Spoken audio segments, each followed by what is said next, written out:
Exit polls suggest Peruvians have elected a new Congress made up of centrist politicians, but no single party appears to hold a majority. Some 25 million voters turned out for the election. They were tasked with refilling the empty legislature after President Martin Vizcarra dissolved it last year amid an anti-corruption campaign. This is the first time Peruvians have voted in a legislative election held separately from a presidential ballot. Analysts suggest the results could shape President Vizcarra's anti-corruption efforts. Well, with me now is Michael Shifter. He's president of the Inter-American Dialogue. One of the first stories I'm seeing out of these initial results, this is a massive blow to Keiko Fujimori. Yes, absolutely.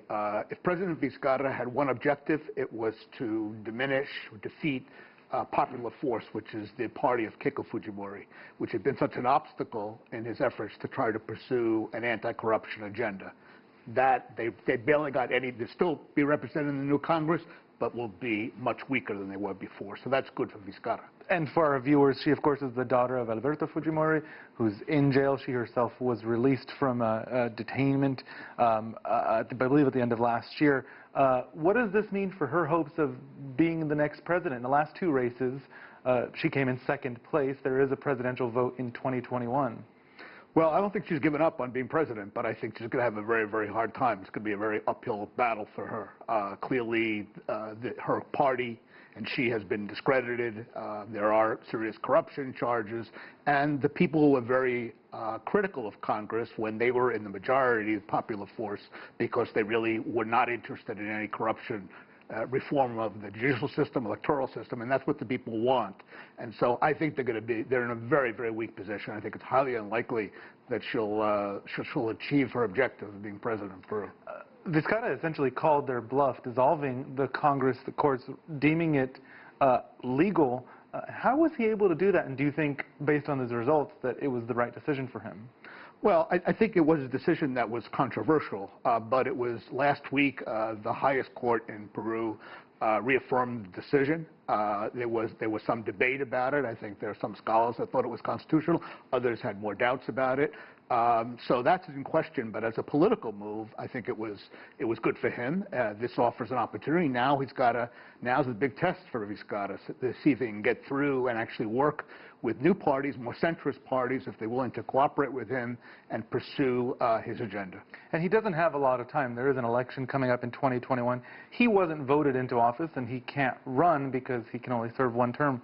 My understanding, is this enough time to achieve what he wants in terms of an anti-corruption campaign? I think it's going to be very difficult. We'll have to see exactly who is going to be in the Congress, who are the individuals. We know the parties already, but we'll have to see who the individuals are, whether they're really committed to this agenda and really want to go all out and work with him and get something accomplished, or whether they're going to be more focused on positioning themselves for the April 2021 presidential election, which I think is a real risk. I want to talk about the people, the Peruvians.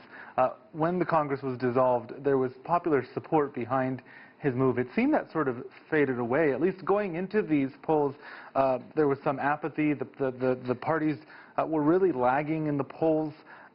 Many people said they were going to submit blank ballots. What happened? Well, the corruption continued, and I think people got disgusted and disenchanted and were saying to themselves, you know, everybody's corrupt. The candidates that presented themselves didn't exactly inspire a lot of confidence. And so the kind of optimism that we saw in September with the dissolution of Congress, that this was an opening, that this was an opportunity, people got a little bit more cynical about over time because the corruption charges kept coming and people just said, you know, Peruvians said, you know, this is the way all politicians are. And so that really, I think, had an effect on the voters. There were some small amounts of protests when this happened, and those kind of went away rather quickly. Do you expect any protests in Peru compared to what we've seen in other Latin American countries? Well, Peru has all of the characteristics other Latin American countries have. In this case, they had an escape valve, which was this election that Vizcarra called for a new assembly, and so we haven't seen this in Peru. But it wouldn't be surprising to see that there's a lot of disgust with the political system. There's a lot of inequality. The growth is slowing. Rate of growth is slowing in Peru, and so it wouldn't be surprising to see some unrest. Peru, it has a history of unrest, but so far it's been kind of contained and manageable. All right, Michael Shifter from the Inter-American Dialogue. Thank you so much. Thank you.